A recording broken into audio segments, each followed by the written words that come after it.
Actually madam, আমরা public reaction নিচ্ছিলাম, দেখছিলাম যে আপনি কি বলেন। তাহলে আমার হেডফোনটা আপনি ছেড়ে দেবেন। চিন্তা করবেন না, আপনার জন্য রয়েছে এই যে ব্লুটুথ হেডফোন আমাদের তরফ থেকে। Thank you. কিন্তু দাদা এটা কানেক্ট কি করে করে? মোবাইলে কানেক্ট করলে চলবে। আপনি মোবাইল ফোনটা বের করুন, ও দেখিয়ে দিচ্ছি। হ্যাঁ, হ্যাঁ। এই নিন একটু কানেক্ট করে দিন। कैसे कैसे लोग रहते हैं यार यहाँ पे। কি হলো দাদা? একটু কানেক্ট করে দিন।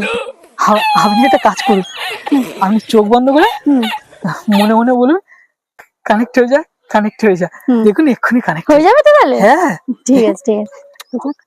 চলো দাদা, কানেক্ট হলো না তো। हे प्रभु ये क्या हुआ।